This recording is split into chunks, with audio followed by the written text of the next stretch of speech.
Good afternoon, Facebook followers. My name is Tom Loewy.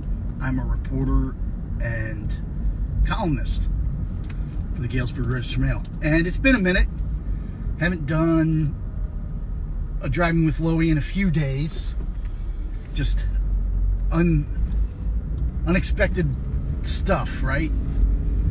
But yesterday I was contacted by my editor, Jay Redfern. He had Lance Mitchell contact him, letting us know that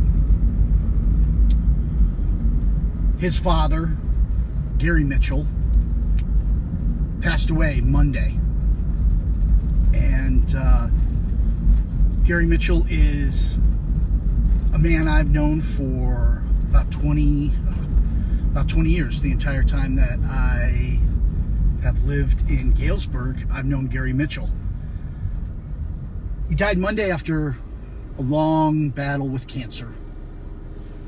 And that cancer, according to Lance, just really finally did him in, really withered him away. But in his passing, we thought at the Register-Mail that it would be great to remember him, write about him. Writing is always an act of memory, right?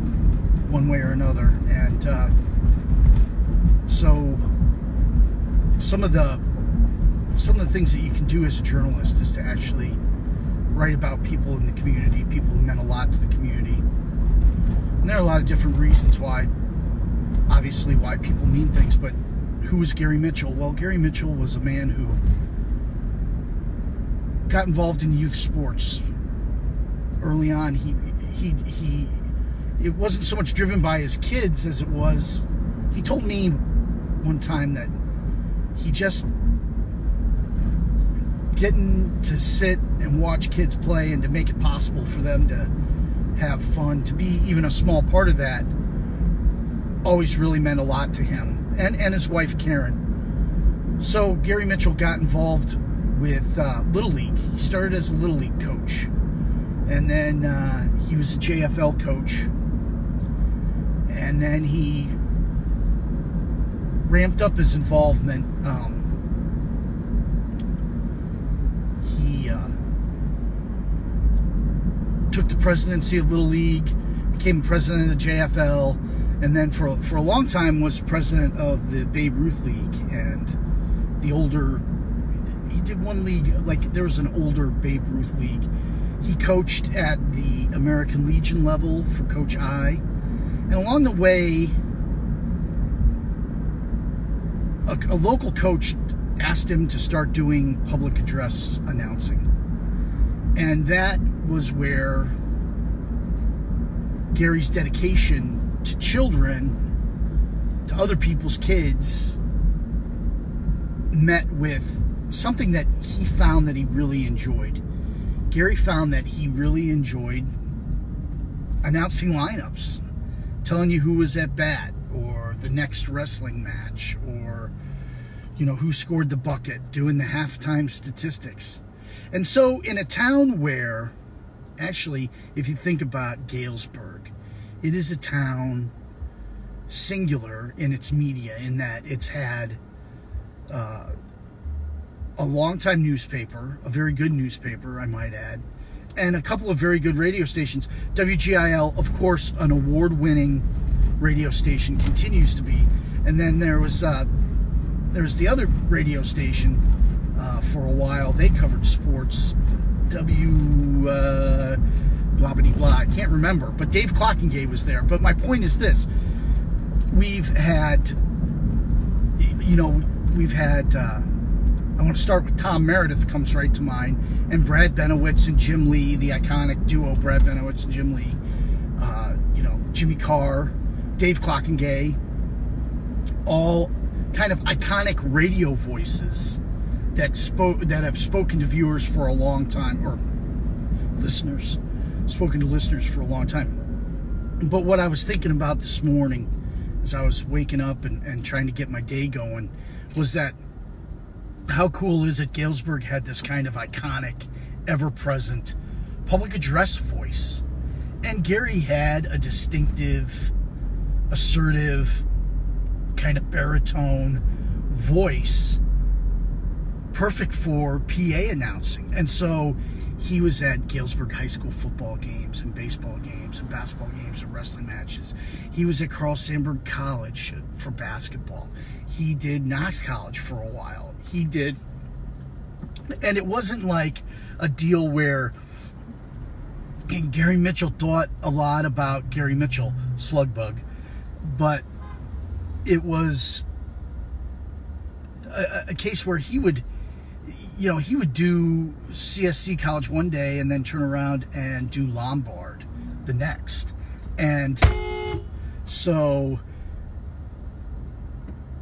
he was an equal opportunity PA announcer. He, have microphone, will travel. And, I spent a lot of time in press boxes with the man. Rob Strack was another awesome voice of Galesburg. And so you'd have Gary Mitchell doing the public address announcing, and then Rob Strack on the radio. And I was sitting there with these two guys, and back in the late 90s, I was the new guy in town. And I learned a lot from just listening to them talk. I learned a lot about Galesburg. I learned a lot about who to talk to. As a matter of fact, early on, as I tried to cover Galesburg, Illinois, and their sports, District 205 in particular, my way was paved by Rob Strack and Gary Mitchell. And Gary always read just everything that I wrote. Gary really responded to, and that's not to say I don't know that he, when I moved over from sports and I started writing columns, and then I started writing opinion columns, I don't even know if he agreed with me on everything or not. That's not the point. He always talked to me about what I wrote and asked me about what I wrote, and they were pointed questions. He made it very obvious that he read, everything in the newspaper, which was really cool. And he was of that generation. And so, I think one of the things that's overlooked in media business is that we all rely upon one another, both to get better, but also to get by, because we are a small town and we're small, resources and small staffs. And so, I spent years driving with Tom Meredith over at WGIL, driving with him to basketball games, because frankly we didn't really have the budget to pay for traveling costs. Why are we not turning on green arrows today, people? I got my New Yorker horn going today, folks. Anyway, so I relied a lot on Gary. Gary just told me, the background, gave me some depth. What you have when you have a city and a school district that's covered by men like Rob Strack and Tom Meredith and Brad Benowitz and Jim Lee, and when that sports culture, when they're such a entrenched part of it, and Gary Mitchell, I would include on that, what you have is a kind of institutional memory. And so as a young reporter, I was very fortunate in that those guys, Gary was really willing to speak to me about stuff I did not know, things that happened before I got here or before I became a sports writer. We're not going to do a long driving with Loewy today. I do want to let you know that I've had a lot of questions about Taste of Galesburg in the last day or so, I guess. And I will be at Taste of Galesburg, and I'd be more than willing to answer any questions you have, or tell you about my job, or ask you questions about you. I will be there. I think the event starts at 5 o'clock. Taste of Galesburg starts at 5 o'clock, and I'm going to try to be there right around then.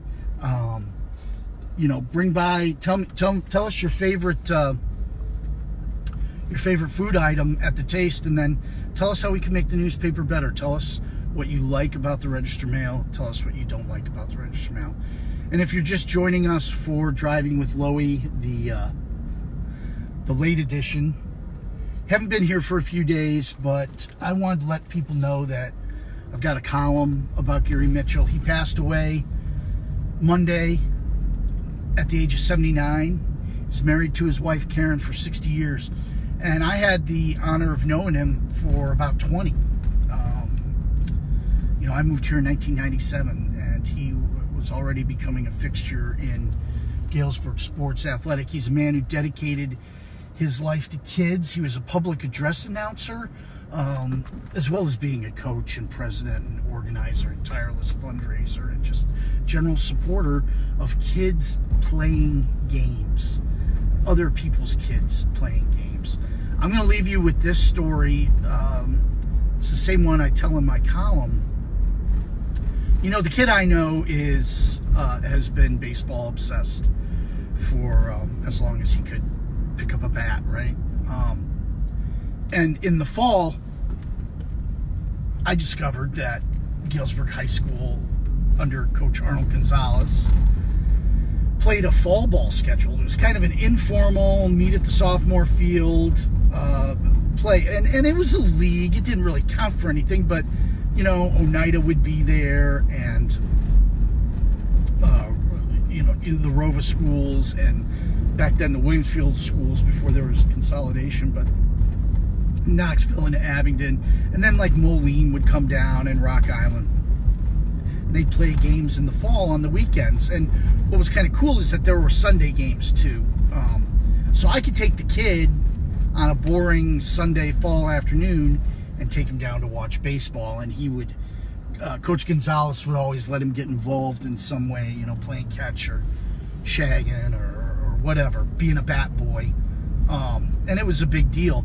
But one of the things I noticed right away was they had a PA system going. You know, I pull up, and here it is, this fall baseball league, right? I pull up, and right away I hear Gary's voice. And I couldn't believe it.